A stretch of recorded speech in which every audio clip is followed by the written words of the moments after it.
It's showtime. People should not be afraid of their governments. Governments should be afraid of their people. You know, the right to bear arms is because that's the last form of defense against tyranny. Washington is fundamentally corrupt. There are more words in the IRS code than there are in the Bible. Made in America, heard round the world. You're listening to Blunt Force Truth.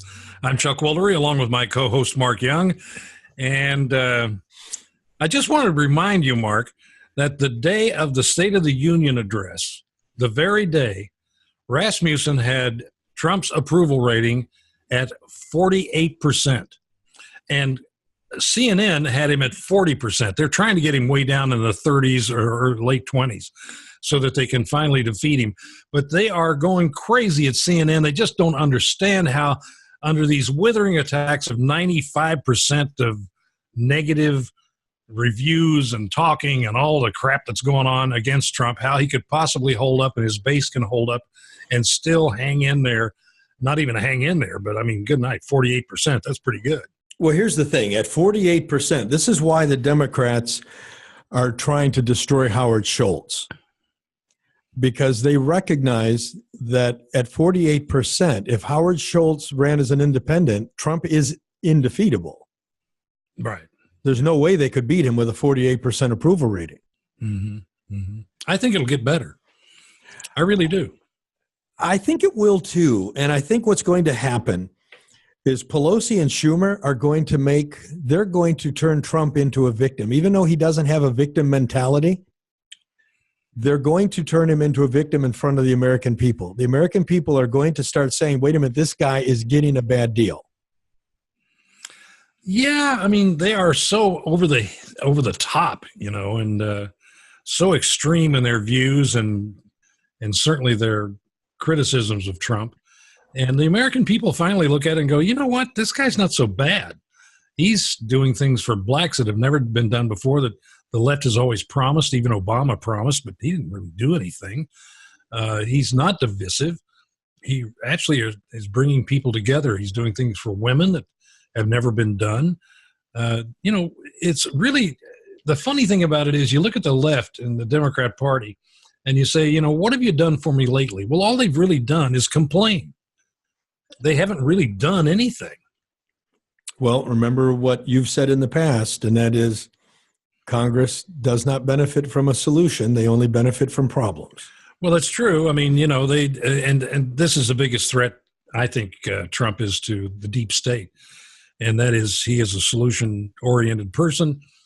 In Congress, they don't want solutions. I mean, look, the Republicans don't really want a solution on the border. If they did, they would have done it a long time ago.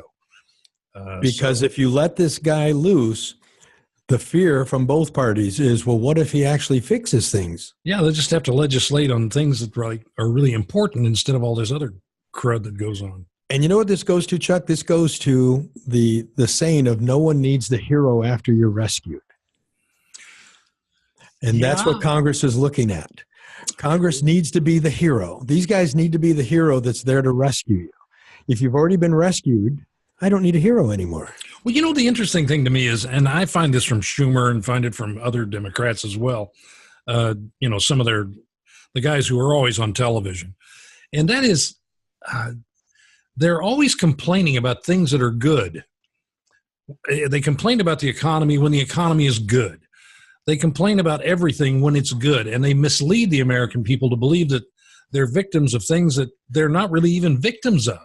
Well, they're just trying to convince them that they are, and that they're there to save them, when in fact they aren't there to save them. I mean, for instance, we know higher taxes, higher regulations stifles the economy. We know that for a fact. They will take swinging punches at that all day long and swear it's not true, when in fact it is true. Well, think about this. Okay, so according to the left, the president is Putin's puppet, right? Well, yeah, until this last election. He's Putin's puppet. In 2018, you know that. You know this.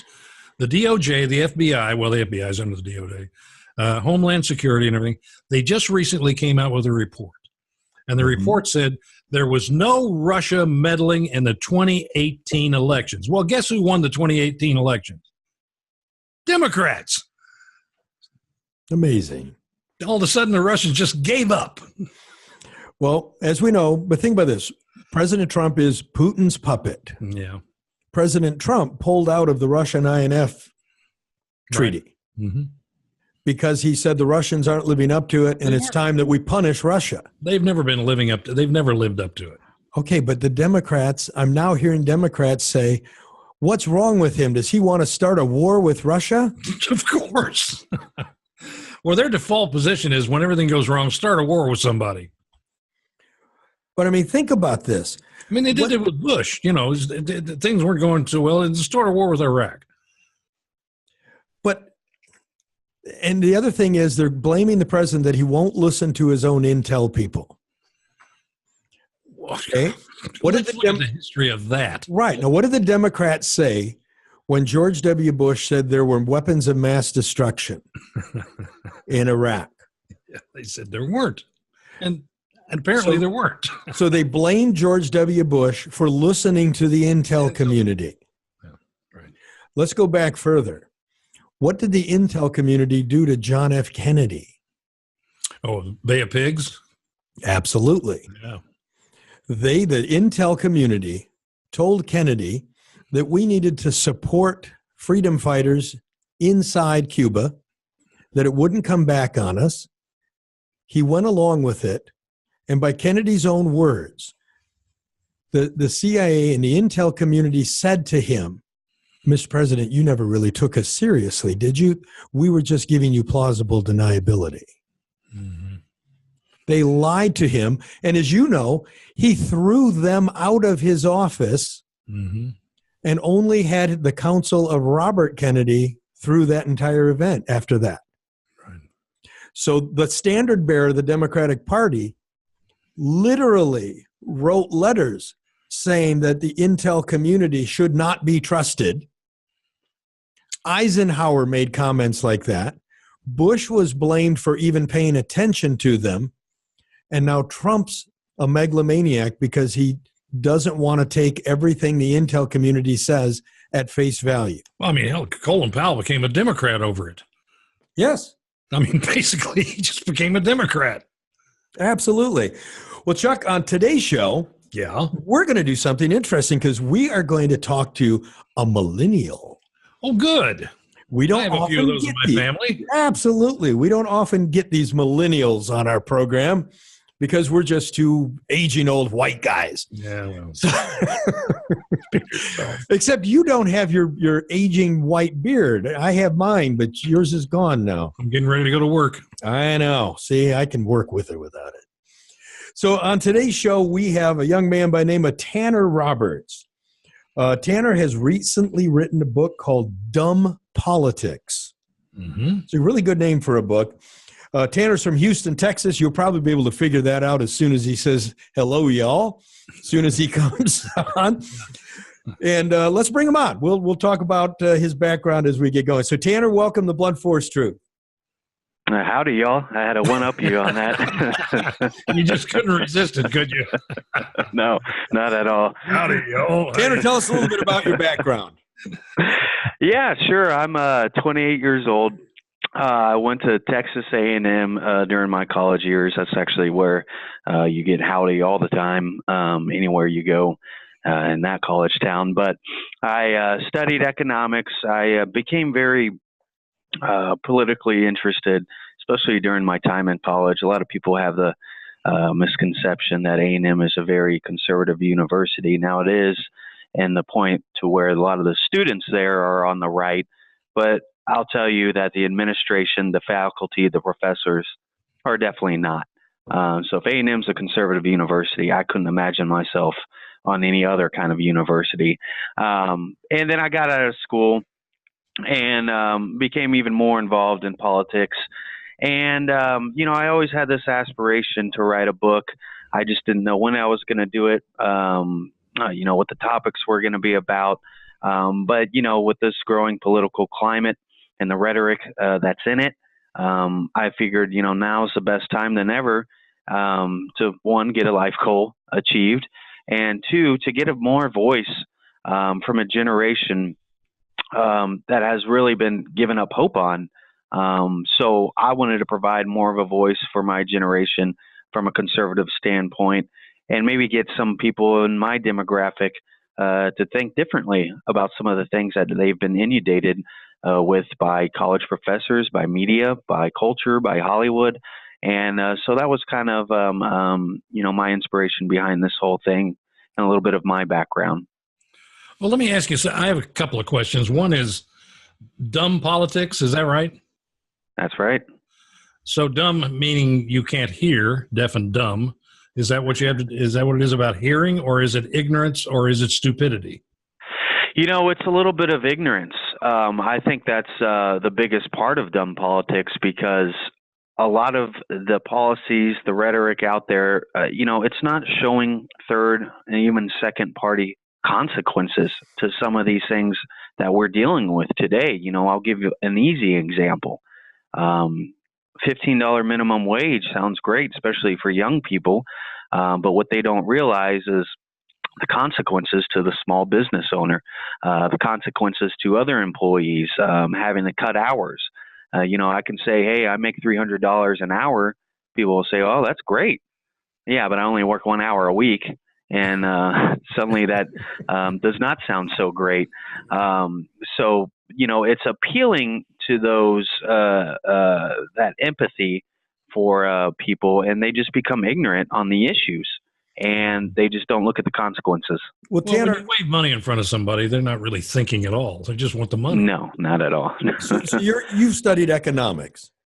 There is a theory in economics, and it's not a theory, it's been proven out, that shows any time that the cost of labor goes out of balance with business, that business increases investments in automation to reduce labor. Why Absolutely. is it so hard for young people to wrap their head around that? I talk about that specifically in my book too, because labor is highly elastic. A change in price of labor drastically changes the demand. So what you have is, these big businesses can take those costs on, but what they can do is invest in more automation processes. People don't realize that minimum wage is really only a difference between where you're at in your working career. But they're most disproportionately young people that are making minimum wage, or people with little to no experience. And how much you're making is really where you're at in your point of life. So, millennials have this problem of wanting more too early on. And they actually do the perverse incentives. They're realizing they're taking the stance and views of these politicians that think government can get you prosperous. Only yourself can get you prosperous. And if you really want to be prosperous and prosperous yesterday, conservative principles help pave that way more than anything else to get you to that point. Government is not going to make anybody wealthy, and they fall victim to that. So, definitely they realize, or I hope they realize after reading the book, that companies will start innovating more. Your hours will start being cut. Companies won't be able to sustain that level of payment, especially smaller businesses that help drive this economy. And it's really just about educating, because there's so little of it. There's abundance of it out there. People just rather hear the talking points. So now, when you went to A&M and you studied economics, there are a couple of schools of economics. I'm assuming that you, being a conservative, you certainly know the difference. But did you find your professors talking about Keynesian economics primarily, or did they talk about Austrian economics? Did they talk about Friedman? Did they talk about Thomas Sowell? Did they talk about anyone like that on the right? Von Mises? Believe it or not, I didn't even know about Thomas Sowell till after I got out of college. Keynesian economics, of course, was the main driver. That's always the best topic for them and the most taught. Milton Friedman and those guys too are brushed upon, but they're brushed upon on the evils of a capitalist society. And so, so we talk about it. Socialist economics in college at A&M. Oh yeah, they are. They are. Now, not all of my professors. I'll tell you, once I got later into my degree, when the classes got smaller, it started to drift a little more towards free market principles. And so not all of my professors were exactly like that, but definitely the early on classes, the 300 plus students in one class, would definitely be inundated with those principles. But what I'll tell you that one of my biggest regrets ever going through school was not standing up and battling their notions or battling what they were teaching. And I really didn't have the ammunition to fight against. So I kind of sat there quietly and took it. That happens when you're young and you don't. I mean, I can remember when I didn't have the ammunition to fight either. And you look Absolutely. back, if I'd only known that then or this now or whatever. Now, Chuck, I've got to tell you this, and you can probably envision this. As a young guy in college, I would show up for history or economics or any of these classes, and I literally had a reputation that was so bad in the school that after the professor would give his opinion, he would look at me and say, "And now for the other side, we'll hear from Mr. Young." That's great, though. And that's what I hope to do with with my writing too. I hope to arm a college student out there to battle that and actually get a different opinion in there. Look, I'm not up for changing the complete mindset of universities and their professors.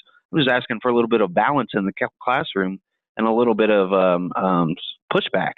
Well, what we get, and talking about millennials and certainly your age, my son's age, is you get Ocasio-Cortez. And that's the socialist mindset that comes out of universities, colleges.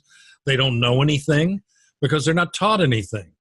It's just amazing the kind of crap that they spew when they come out. And this is kind of prolific through the millennials. It's very hard to get them to change their point of view when they've been taught this for however many years they've been in colleges or universities, especially when it comes to economics.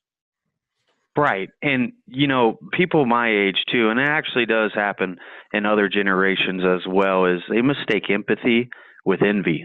It's envy of those with more, envy of those, who've just produced more and have better success.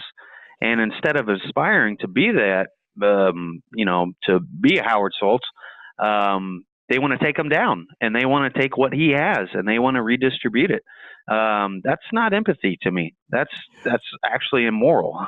If you think of this, Tanner, first off, it is impossible to believe socialist beliefs if you understand and have gratitude in your life. You cannot be grateful for what you have and envious of what other people have. You know what? I absolutely agree. I think one of the best things in our life is the feeling fear of failure, fear of not living up to your best ability. And when you get government fallback plans, don't worry, the government will take care of you. You don't have to risk this. You don't have to take a chance on that. Well, $15 an hour minimum wage is like an allowance. Right. Yeah. And when you don't have that fear or that aspiration to do something better with yourself, to be an individualist, and actually it's okay to be selfish in the sense that you want to do what's best for you, for your family, for your community, and that starts with the individual. And having a collective mindset where, we're going to have these group of politicians take care of us. We're going to have a fallback. What kind of incentive does that give to anybody? Well, when you think about capitalism, go ahead, Chuck, and I'll jump in after. Well, on top of that, the theory of government giving you something is like the same theory of gambling. In order for you to win, somebody has to lose. So in order for you to win through government, someone has to lose somewhere. Yeah, and that's where I was going with capitalism. When you look at capitalism, it's the perfect system. It has its issues, but it's the perfect system because capitalism allows perfect strangers to cooperate for their own best interest, for their own self-interest. And when you look at socialism, now you're talking about a government authority trying to force people to cooperate. Well, people don't cooperate by force. They cooperate because there's something in it for them. Well, and that's why capitalism works. Today, though? I mean, Mark, you see it in advertising, you see it in everything, that the government is trying to force people to believe something that isn't happening.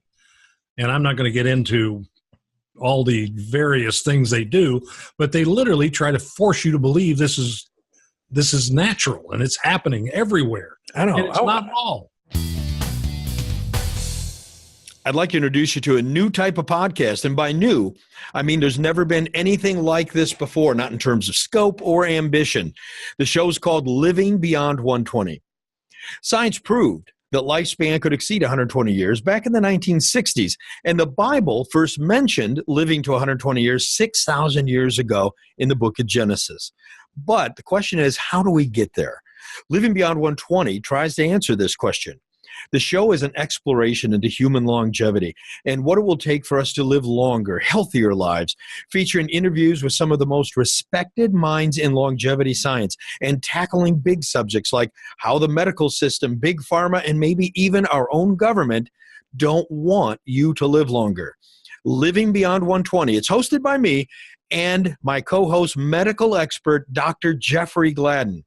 You'll find the show on iTunes, Stitcher, or your favorite podcast directory, and you can also listen to it at the website livingbeyond120.com.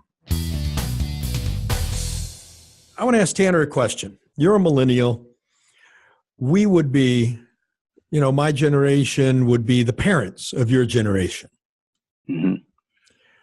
As a group, and I'm guilty of this, spoiling kids beyond all recognition. Oh, man. I'm sorry. He just opened a Pandora's box that I don't even want to get into.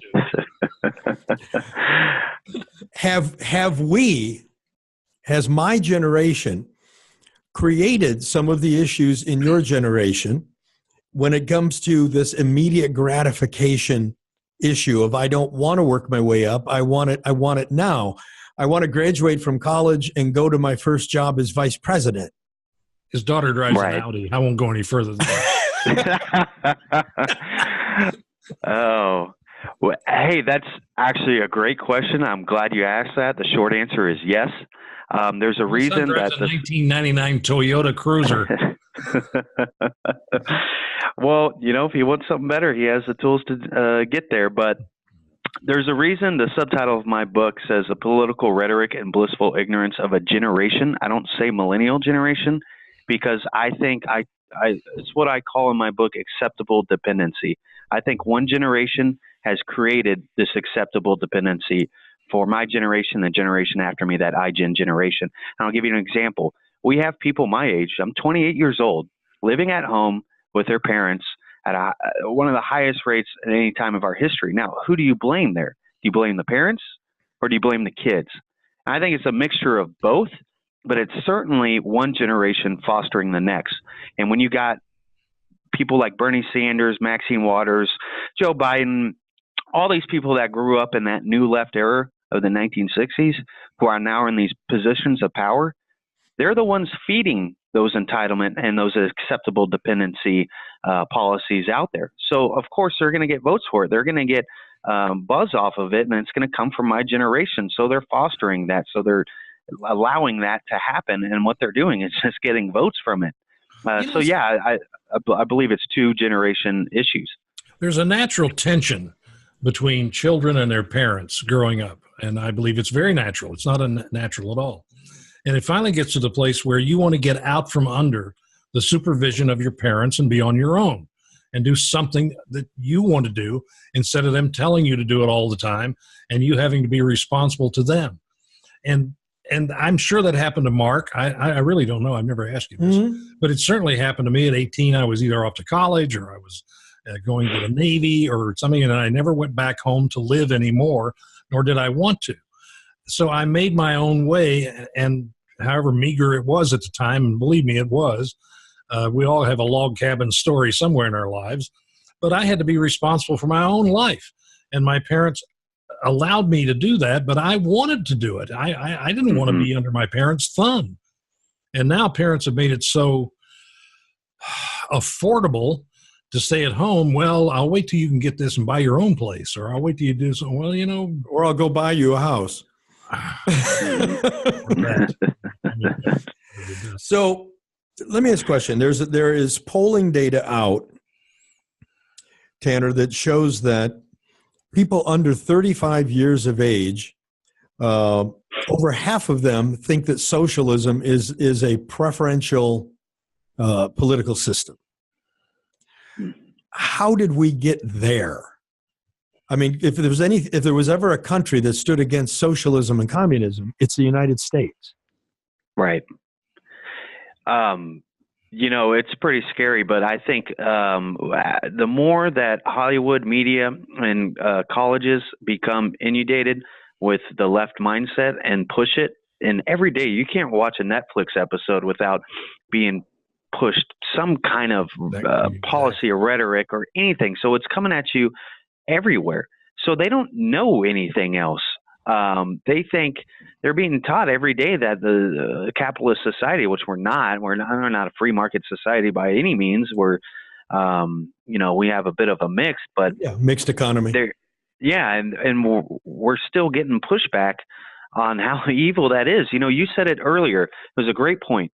Capitalism is an exchange of one person from another, and it's not forced. It's a voluntary exchange. If I don't make something you want, you're not going to buy it. If I don't make something that's safe, you're not going to want it. If I'm not going to make something that makes your life easier, you're going to go to somebody else. And that is great incentives for everybody. And unfortunately, it's not the easiest way. It's not. It's hard. It takes a lot of work. It takes you have to work a little more than 40 hours a day. You have to do all these things. And unfortunately, that is not the easy way out. And we're looking more towards the easy way out. Well, we're creating an environment of class envy now. Mm-hmm. Well, along with that, instant gratification doesn't help either. Absolutely, but you look at the candidates that are running for president now on the Democratic side, and every one of them is trying to out-tax the rich bigger than the last person who announced. And now we're up to Marianne Williamson. Are you familiar with her, Chuck? Marianne Williamson? No. I know Marianne Williamson. I don't. I do. She's crazy. I'm glad I don't know her. Do you remember the book The Secret? No. It was a big Oprah book. Okay. Oprah loved it. It became a big thing. The secret was here's the secret. I'm going to give you the secret. This was Marianne Williams' secret to success. If you sit on your couch and watch Oprah and you dream hard enough about what you want in life, the universe will collect it and bring it to you. Well, she's running for president on the Democratic ticket. Her new hopefully thing. The universe won't bring it to her. Exactly. Well, it's called, you can manifest your destiny with your mind. By just thinking about it. Just thinking about it. Yes. You don't actually have to do anything. So she's running for president. Her position now is a 90% tax on the wealthy. Brother Dave Gardner said the mind is a wonderful thing. You can think about a whole lot more than you can get. Well, as an entrepreneur, I think about this. So there's a guy that owns businesses. When they take me to the 90% bracket. So first off, they try to argue that we had 70 to 90% tax rates in the 50s and 60s. What they're missing is we had loopholes big enough to fly jumbo jets through. And they did. And the effective tax rate during that entire period was 38 to 39%, which is what we're paying now. We're paying the same amount of taxes. All the loopholes were wiped out in 96, and then some more were wiped out. So their claim is the economy flourished with 70 to 90% tax. No, it was 38 to 39%. Now, if you implemented a 70 or 90, it would be a real 70 to 90.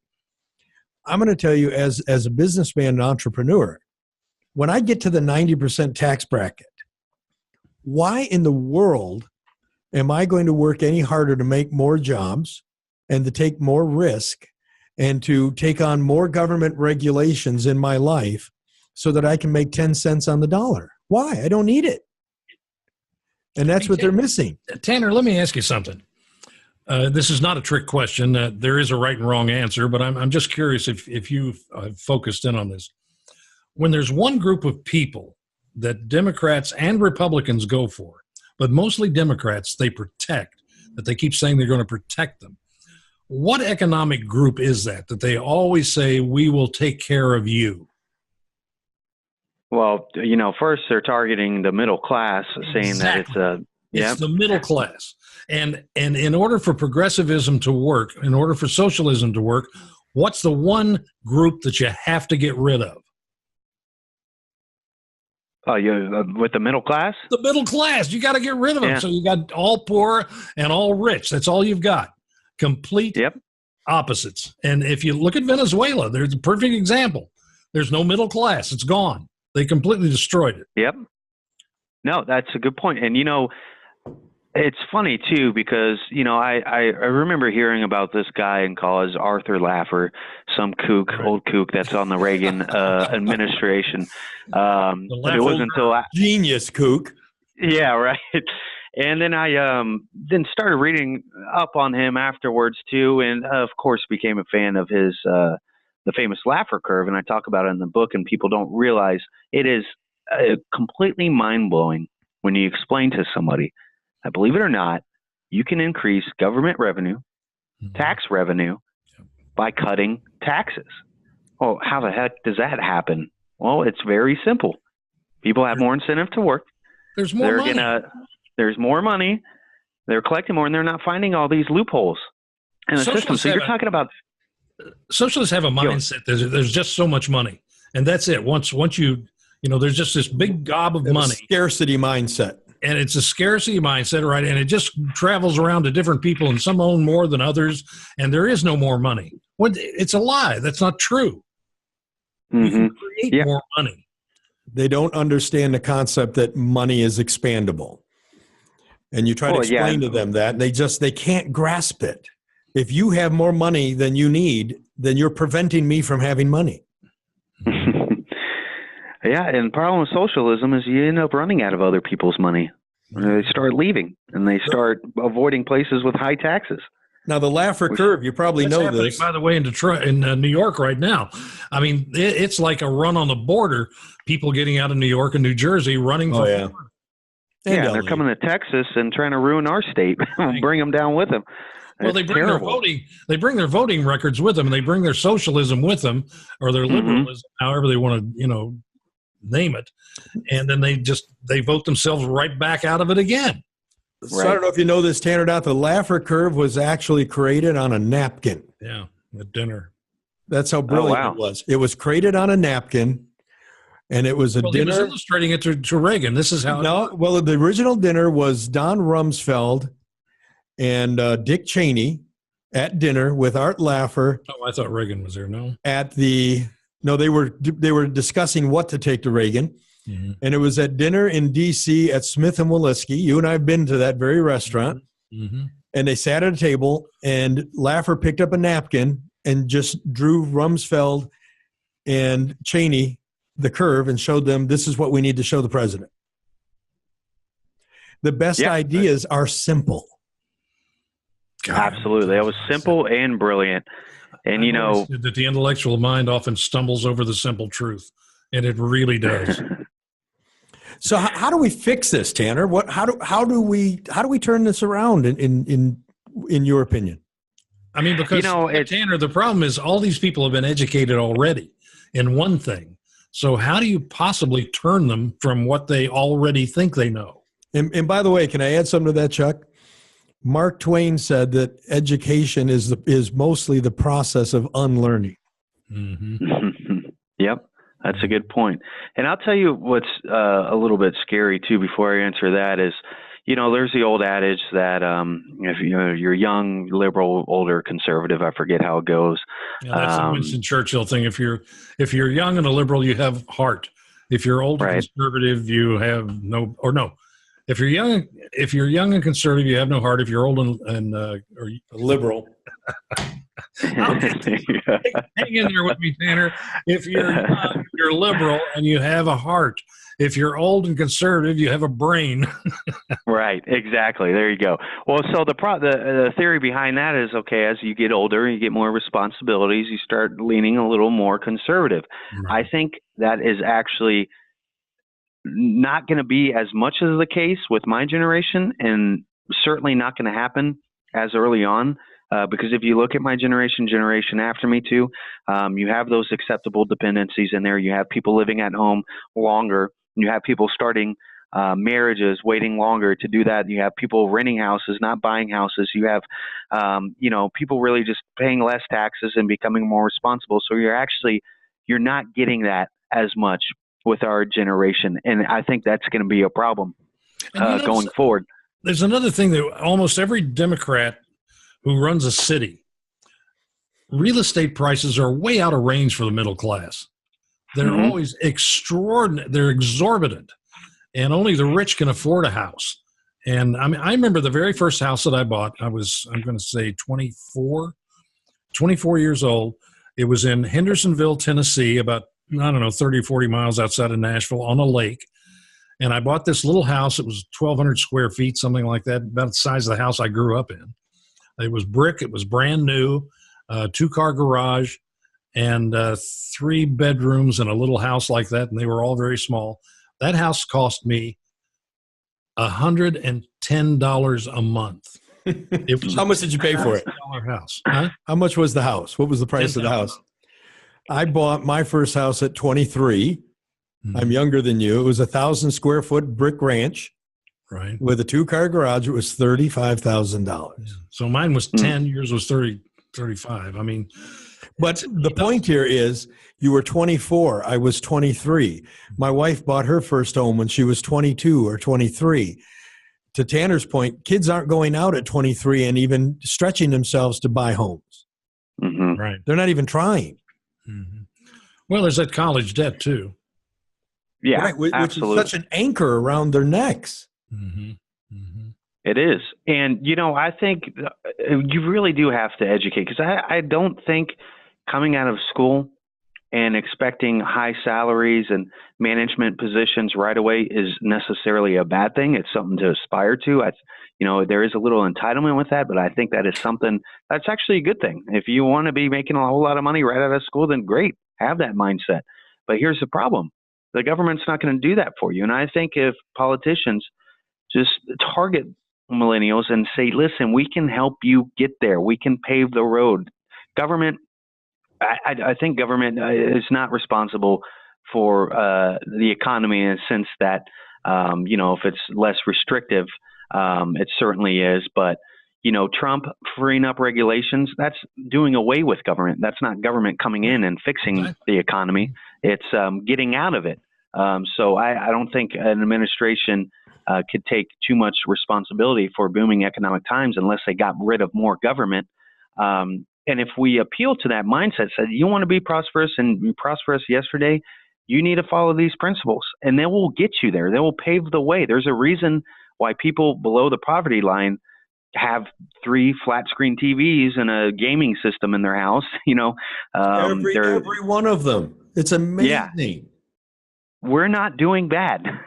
We are not doing bad. We're not a third world country where we have people starving. No. Everybody's got a phone. Everybody's got, a car pretty much. The other thing is exactly. A little footnote to my story about my house.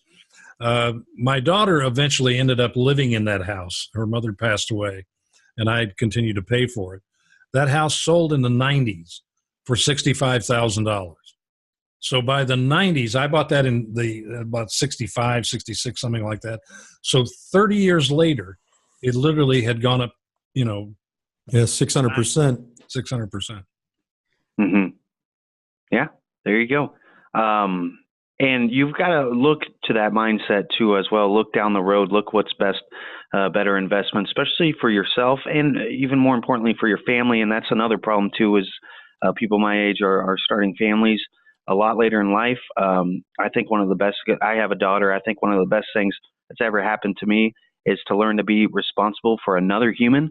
To have another human completely rely on you, that is the most humbling thing. And I think that's one of the best things that can happen to an individual. So we're not having that as much, but I think if we pave away those principles and tell them, you can make your life better, we'll get out of the way. That's one of the best ways to appeal to them. Well, of course, you got that deep state, which is the administrative state. It's very interesting. No matter who's in power, Republican or Democrat, whether in Congress or as a presidency, there's always that constant deep state that takes care of its own, that never changes, that's never, ever held accountable for what they do. They pass laws, they literally usurp Congress, and Congress allows them to do it, and they're always there. And that's one thing that never changes, and that's the thing that needs to change probably more than anything else, is that constant administrative state. Absolutely. And, these Trump tax cuts, 2017 or 2018, they were great, right? But what good? It did exactly what Laffer predicted. It cut the tax rates and it gave more revenue. Mm-hmm. But what good is that if that only justifies more spending? Exactly. No one's ever interested in talking about cutting spending. Nobody in government is interested in that, Republican or Democrat. And Republicans used to be. So Tanner, let's say in your book, Dumb Politics, someone in our audience goes out and gets the book. What's the takeaway? How's that book going to change their life, change their thinking? What are they going to learn? Well, it's going to do the best thing for them. It's going to arm them with knowledge. My book is it's a quick and entertaining read. I read a lot. I read a lot of Mark Levin and Jonah Goldberg and those guys. Sometimes their reading can feel like work. Levin's definitely Mark Levin. I love Mark Levin. I really do. The guy's, I do too. He's a good guy. He really knows his stuff. But reading his stuff is well, they're like reading a brief from a trial. It's tough. Absolutely, and that's what was one of my goals of this book, was just provide a quick, entertaining read for people, and it's for all generations. It's to come back from this book and have yourself armed with a lot more knowledge on some of the issues today, and know the second, and third party consequences to all these actions, and to help fight against it, and to think about things a little bit differently. And that's my biggest goal, is to arm people with knowledge, because that's the best thing. That's the best weapon you can have. How do you fight against it? Oh, man. Yeah, I mean, you can't really, you can't create a drive in people, unfortunately. You can inspire people, but that drive has to come within. You can inspire somebody. Somebody can wake up one morning and say, I'm going to go work out. I'm going to lose 20 pounds. They get 3 days into it, and it's gone. That's inspiration, but it's not drive. So yes, you have to have a goal. You have to change what's going on. What are your goals?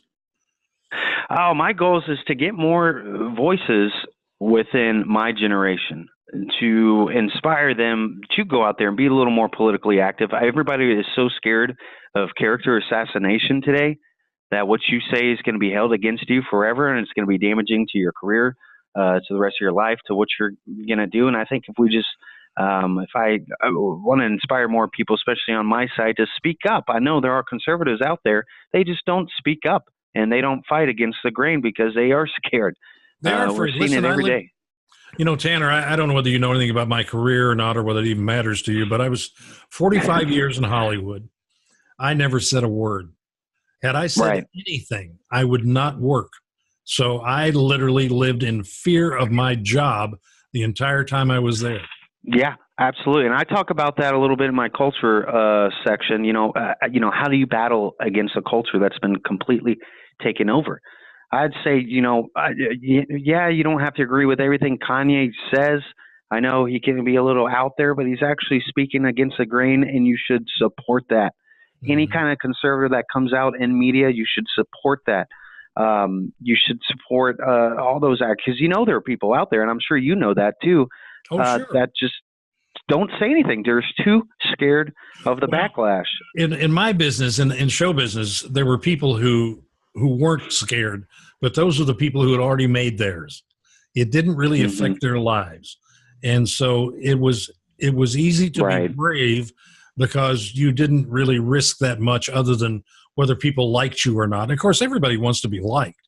But the minute you came out, you would lose your likability with an awful lot of people. And I know many, many people who did come out and who did say things, who were conservative in their views, and they were immediately, not invited to any of the parties, not invited to their persona non grata. But as far as money was concerned, it didn't matter. They'd already made their money. Would you be thinking of somebody like a Clint Eastwood or something? James Woods comes to mind. James Woods, Clint Eastwood. In the beginning, it was people like Pat Boone back in the, I guess, 60s and 70s. Pat Boone and Anita Bryant and people like that, who were really chastised for their views and whether they were conservative or not, and just literally taken apart. They destroyed them as best they could. It's funny. Pat Boone's got more money than all of them put together. He does. He bought a little station down in, I just happen to know this because I know Pat. Back in the day, he bought a little station in Orange County that was like a little TV station, one of those throwaway things for nothing. And the thing ended up selling for $78 million. Oh, wow. Had nothing to do with his career. That's the case oftentimes. So, Tanner, last question for you. Where do you see your generation in the next, 5, 10, 20 years? What happens? Like I said, I think that whole turning conservative the older you get is not going to be the case with my generation, and it's not going to be as early on. Unfortunately, we're going to see more politicians propped up like AOC. You know what? I think that's fine.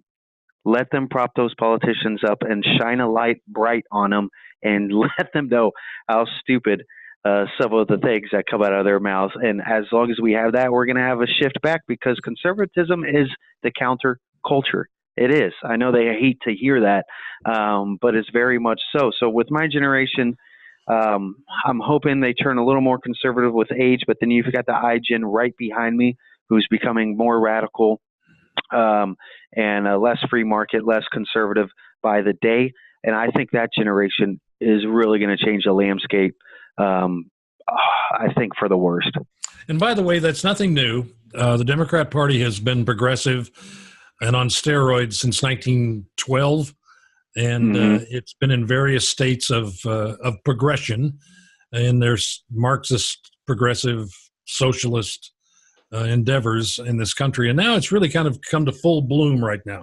I think that's what we're seeing, and it's going to be interesting. It's no matter how stupid AOC is, they still lift her up, they still support her, they think she's great, and people will either wake up or not. I mean, if they don't, they'll suffer. And you get to a point where you start to suffer so much, like Venezuela, and then all hell breaks loose, because these people do not give up power easily. Once they get into power, brother, good luck getting them out of power. The leverage is usually people die when they try to get taken out of power. Tanner brings up a good point, though. We're becoming the radicals. Right. Yeah. Mm-hmm. And by the way, there's another thing that's really interesting to me, Tanner. I don't know whether you've noticed this, but the conflation of the two words conservative and Republican. One has literally almost nothing to do with the other. And yet every time you say I'm a conservative, then that means you're a Republican. And the Republican Party, I love it. It's the only chance we have to recover, but it is full of progressives, and we call them rhinos, but they're originally Teddy Roosevelt progressives. That's who they are. Mm-hmm. And unless we get those guys out of there, we're in trouble. But being a conservative, we are as much of an enemy of the Republican Party as we are the Democrat Party, which is fascinating to me. Yeah, I associate conservatives way more with individualism than I do the Republican Party. The Republican Party has that collective mindset that Democrats hold to. It's all we have. Mm-hmm. Yep, it's kind of like Fox News is the only news network we have. It's our default news room. Yep. It's not even because we agree with them all the time. It's because it's the closest thing we can find. Right. My goodness, you think these people would think about that and have a market out there, but it's not. There's so many opportunities. In the beginning, they did, and then the Sons came in and took over for Murdoch, and now it's getting more and more left all the time. And the fair and balanced is like, I mean, they don't need to be fair and balanced. I know what the left talks about. It's all they talk about on every other station. Mm-hmm. So, Anyway, listen, Tanner, thank you so much for coming on the show. Your book is called Dumb Politics. We'll have it up on, where do we put it? In the show notes. Right at bluntforcetruth.com. Go to the show notes. We'll have a link to, I'm assuming the book's on Amazon, right? Yes, Amazon and audiobook on Amazon. So we'll have a link to it where you can pick up Tanner's book right there. We'll also have Tanner's social media links there so you can start following him. And I encourage you to do that. I encourage you to get the book and to follow him. A bright light in the millennial generation. We appreciate it. Thanks, Tanner. Thanks, y'all. That was fun. Well, Chuck, there it is. Tanner Roberts, an articulate, intelligent, conservative millennial. He is, isn't he? And I don't mean to sound surprised, but he is. And good on him. So I got to tell you something. I have a few of these conservative millennials that work with me. Mm-hmm. These guys and gals are superstars. And I'm going to tell you why. Yeah. Because you have a generation that is so dependent and so thinks that they're owed everything, that when you get one of these young people who recognizes that it's on them, that they have to be the aggressor, they've got to go out and do the work, they look like superstars. Because for you and I, you think about your generation, my generation, most of us were all striving to get ahead. So we had to really compete hard. You get a young person today who recognizes that I need to have a work ethic and I need to prove myself. They're an anomaly. So they stand out. I always said that the easiest place to make money in this world is for someone who has any kind of personality, any kind of drive, is the service industry. It's filled with people who are just incapable of communication, incapable of understanding their customer. And some young person comes along who has plenty of drive, wants to be there before they open the doors and be the last one to turn the lights off and be decent to their customers and serve them well. They will do very, very well in life. Yeah, here's the whole secrets to getting rich. It is early is on time is late. Do what you said. Keep your word. Say please and thank you. Yep. It's pretty simple. It really is. It's not difficult at all. How complicated is that? Not at all. Thank you, buddy. It's been a good day, good show, and hope you all enjoyed it. And we'll see you next time on Blunt Force Truth.